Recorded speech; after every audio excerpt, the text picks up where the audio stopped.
All right, today we're going to talk about how to burn off belly fat as fast as possible.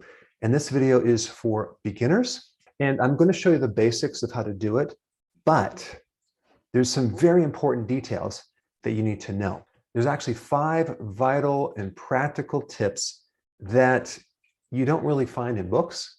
And I've discovered these just with experience, working with so many people for so many years. So I'm going to break it down. I'm going to make it very, very simple because so many people get overwhelmed with all these details of how to do keto. It's overcomplicated, and then some people just kind of give up. So let me just show you the 5 most important things to focus on so you can be very, very successful right from the beginning and not end up where a lot of people end up, where they get this plateau and they just can't seem to get past a certain point. So it's always very, very important to learn from other people's mistakes so you don't have to make them. And in this video, I just want you to get the very important things. You're going to have other questions. For those questions and additional details, I have a million videos you can watch later. But at least let's get you started with the most important tips. Now, what is the goal of getting on the ketogenic plan? The goal is to bring your insulin levels as low as possible. That is the goal. If your insulin levels are low, you have a maximum fat burning, you have maximum ketosis. Ketosis is a state of producing ketones. Ketones are the byproduct of fat burning. And so the more ketones you generate, the more fat you're going to burn. And the faster you're going to lose your midsection. Now, at the very top level of keto, we have these macros. We have carbohydrates, and you want to keep your carbs between, people say between 30 and 50 grams, but I'm going to tell you keep them below 20 grams or less, especially if you want to speed things up. And then we have protein. We want to keep that between 3 to 6 ounces of protein per meal, but that varies depending on your size and your metabolism and your age and how many meals you're consuming. If you're just doing OMAD, 1 meal a day, obviously you're going to be doing more protein.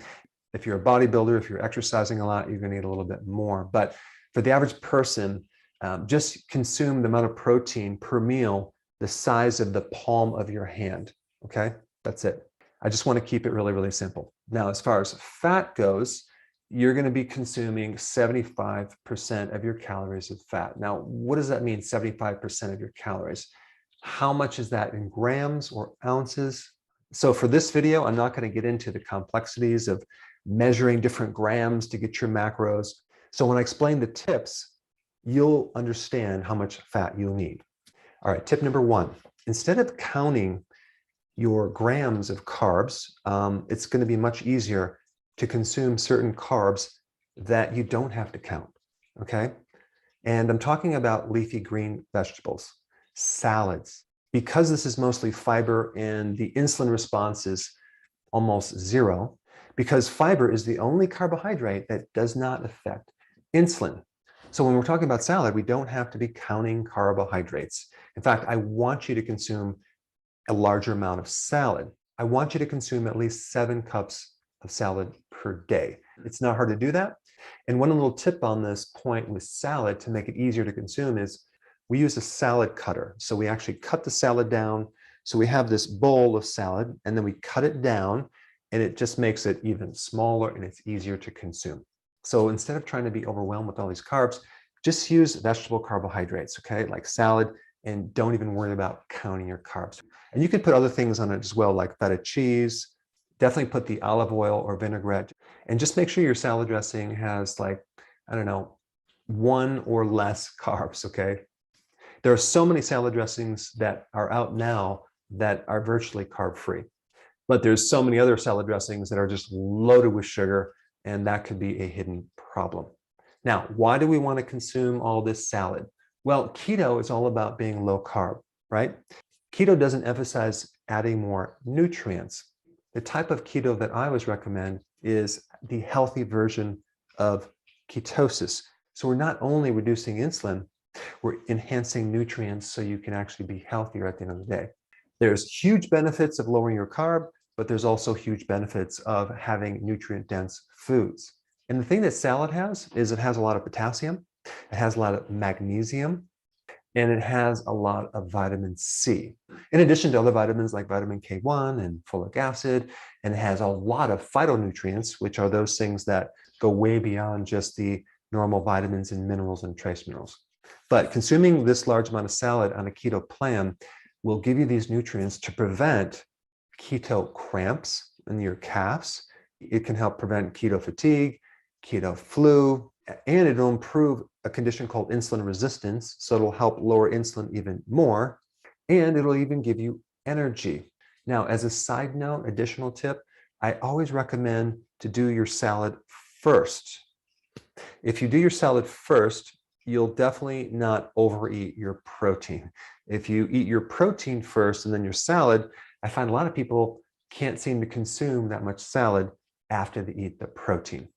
Now, if you're having a hard time with doing that much salad, do what you can, and you can also enhance things with a good electrolyte powder. Now, I'm not biased of my own electrolyte powder, but I will say that it is the highest quality electrolyte on the market. So the tip number one is consume the salad at the beginning part of your meal. All right, number two, protein. There's a couple practical things about protein you need to know. First of all, maybe you want to start with the protein the size of the palm of your hand. And if you're a bigger person or a younger person, have more. And if you're an older person with a slower metabolism, have a little bit less. If you have too much protein, then you're going to find that you're going to feel sluggish, and that can slow down your ketosis as well. Now, the same goes with not enough protein. You can feel too tired because your body needs a certain amount of protein. Now, the key with protein is don't do low-fat protein. Find a protein that has the most fat. Fat normally comes with protein. And so if you're going to do a hamburger, which I actually eat a lot of hamburger, get the fattiest hamburger. If you're going to do fish, don't get the leanest fish.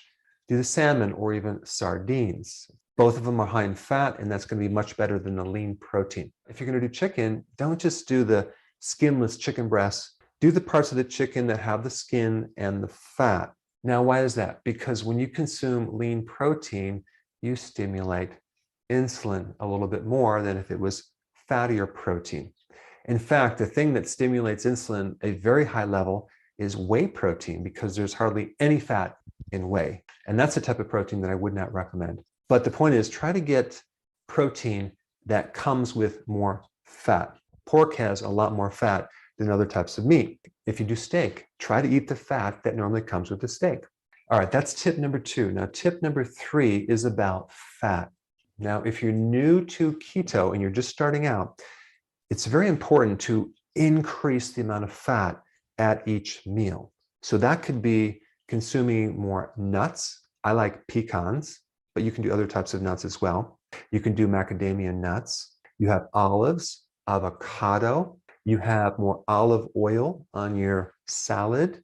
You have MCT oil. But the question is, if you're eating all this fat, is that going to slow down weight loss? And the answer is yes, because the initial goal of the ketogenic plan is not necessarily to jump right into weight loss. It is to do this. And this is very, very important. So if you've checked out, just check back in right now and really pay attention to this next thing I'm going to tell you. It is very, very important to also do intermittent fasting with healthy keto. Now, why? Well, if you were to check your ketones, your blood ketones, and the scale goes up from 0 all the way up to like 7, it can go a little bit higher, but roughly there's a scale, right? If you do just keto without intermittent fasting, chances are you're not going to get above 1, 2, maybe 3, okay? Your level of ketones. The higher, the more ketosis, the deeper fat burning you're going to be in, and the lower in the scale, the less you're going to be into ketosis. So if you wanted to get your numbers like 4, 5, maybe 6, you need to add intermittent fasting and potentially even exercise, but we're not going to talk about exercise right now. We just want to talk about intermittent fasting. So the combination of low carb and intermittent fasting together is really powerful if you want fast results getting rid of your belly fat. And to do that very easily, we don't want you to have an appetite. We don't want you to be hungry all the time. We don't want you to have cravings. So the first strategy or tip to do this is to add more fat to the meal so you can go longer without eating. So you can start your intermittent fasting pattern. So the first goal is not to eat breakfast, okay? To go as long as possible. And then have your first meal about 12 and your second meal at 6. And then over time, you'll squish these two meals closer and closer and closer. And for some people, you're just gonna like eliminate the lunch altogether and just do the dinner. So you're doing one meal a day, which is called OMAD. Now, when you eat this fat at the meal, you're gonna be very satisfied, okay? And within 2 to 3 days, you're not gonna be hungry at all. You're going to lose your appetite. Why? Because you're able to fast longer and you're going to be more into ketosis. So in other words, your body is going to start burning your own fat, which is a new concept for a lot of people. But here is the next point. Don't eat if you're not hungry. So many people screw this up because they're doing this robotic. They're told this is how many meals that you need to have per day, and they're doing low carb, but they're not losing weight. And they're eating when they're not even hungry. Huge mistake. If you're not hungry, don't eat. Why would you want to screw up your fat burning? I mean, here you are, you finally lowered your carbs, your body is tapping into your fat, it's getting rid of the fat on your liver and your midsection, and your appetite is gone because you are eating when you're not eating, and then you eat a meal. And now you're going to be hungry a little bit later because every time you eat, you pop yourself out of ketosis regardless of what you eat, just because eating triggers insulin. And high insulin blocks the state of ketosis. This is why we do intermittent fasting, and this is why this rule is so important. So as soon as you start getting into this adaptation where you're burning your own fat and your hunger goes away, the next meal, you start cutting down your fat. This MCT oil, the extra nuts. Why would we want to do this? Because, and this especially applies if you have a slow metabolism. If the body has a choice between dietary fat and its own fat, it's going to go after and burn the dietary fat before your own fat. And what we're trying to do is to get you to burn off your own belly fat. And so you don't want to go crazy with too much fat while you're in the middle of this plan. In the very beginning part of ketosis, you want to increase fat. And at the very end of this cycle, when you reach your goal, that's when we also want to increase your fat, but not in the middle of this program where you're just in fat burning and you lost your appetite, you're not craving, everything's going great. You don't have to add a lot of fat. You just want to have the fat that normally comes with the protein. Now, you definitely don't want to go low fat, but just don't start adding all this additional fat unless you have a high metabolism.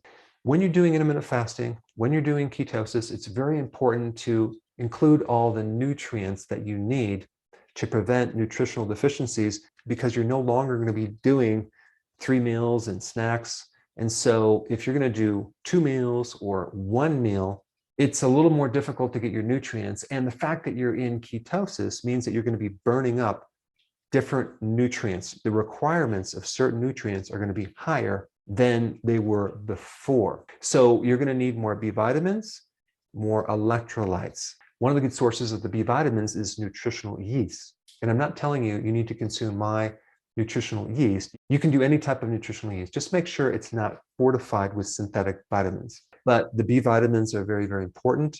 Electrolytes are very important.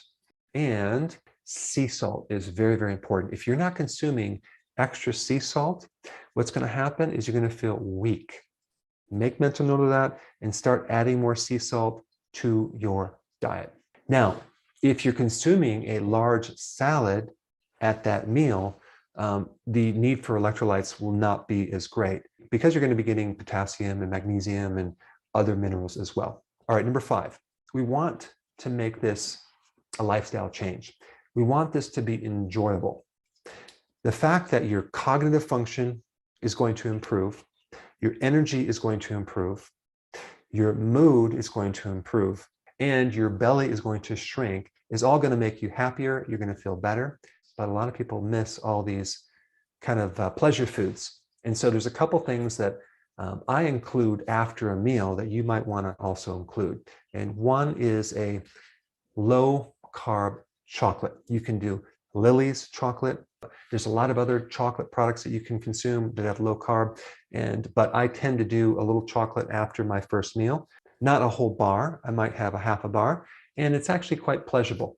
The other thing you can do, not every meal, but maybe a few times a week, is to make some really cool keto desserts and have one of those at the end of the meal. It's very, very pleasurable, very enjoyable, and I will put a link down below of those recipes. And that way you can look forward to having some healthy version of a dessert. So at this point, if you do these basic things, these 5 things, you're going to notice some considerable results, but you're going to still have questions. And I have a lot of videos on the questions that you have, but I don't want you to get overwhelmed with all these details and lost in the woods. I want you to keep it really, really simple and just jump in without having to learn an entire book of details. In fact, I just recommend that you start right now while it's fresh in your mind. And so if questions come up, just do a search. I have a video for every single question you have. But there's 2 more things I want to mention. If something is working, don't change anything. So many people go along and they're getting great results, and then they change something. Why did you change something? It was working. Just keep going. But on the flip side, if something's not working, then you need to change something. And for that information, I have a lot of videos on plateau, and I'll put some links down below. You can save those and then watch them when you need them. And the last point, and probably the most important point, is this concept of you don't lose weight to get healthy. You have to get healthy to lose weight. It's get healthy first, then the weight loss comes. And that's what we're trying to focus on, the healthy version of ketosis. So to get healthy and keep this really, really simple, I created a very short playlist of step 1, 2, and 3 that I want you to watch right now. Check it out, get started immediately, and send me your success story.